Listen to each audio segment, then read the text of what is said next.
Long Beach is the most southern part of Los Angeles County. The Port of Long Beach and the Port of Los Angeles together make the largest port in all of North America.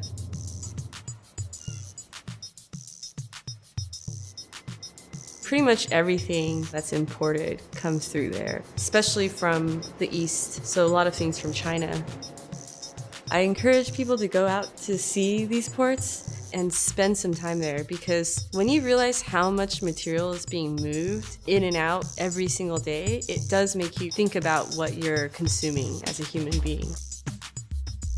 My whole artwork is basically a PSA. That's what it is.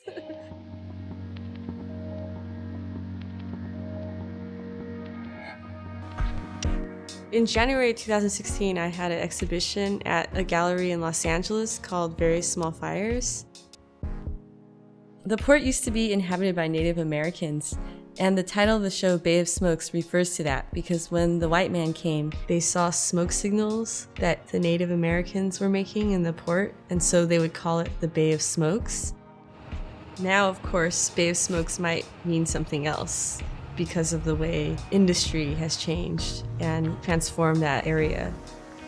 So I was thinking about waste and consumerism and forgetfulness and mindlessness to consumption, and just how you don't really think about where things come from a lot of times when you purchase them. I have been working a lot with fake flowers, for instance, and one thing I think about a lot is what is real and what is fake, and what does that mean? I guess I was thinking about that in terms of identity issues. So for instance, as a Chinese American, how you think about yourself is different than how you're perceived. Living in Long Beach, you become more aware of issues around pollution. In learning more about what areas were the most polluted in this Port Long Beach area, I realized that a lot of it was areas that are mostly populated by Latino and Black communities.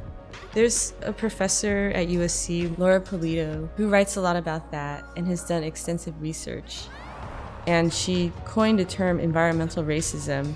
It is kind of like a chicken and egg question, like which came first? Is it that the people live there and they plan to build these factories here? Or is it that the refineries are here and then the people move in? Kind of doesn't matter which came first. It's the continuation of that existing where it is, and that these communities are there and they are basically being subjected to it. I spent a lot of time around the port and also in the suburban areas where you could see oil drilling. Signal Hill, which is on the north end of Long Beach, almost fetishizes oil drilling. I think what's interesting about that area is how much you see the mix between heavy industry and more recreational or domestic activity coming together. So it's all part of the same system, which is somewhat mysterious.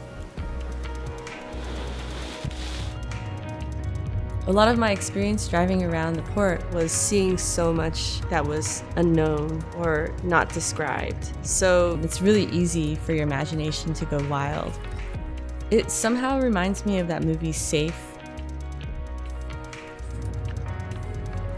The main character seems to have an unknown illness, and it's not exactly clear whether or not the illness is coming from something in the air, a chemical that is perhaps a house cleaning product, or it's a mental psychosomatic illness. And you wonder how much of it is psychological and how much of it is real, which I feel relates to Bay of Smokes. Situations that affect other people, I feel sensitive to it, and so somehow that sensitivity pulls me further into the rabbit hole. There comes to be a point where I just can't help but make artworks about these issues.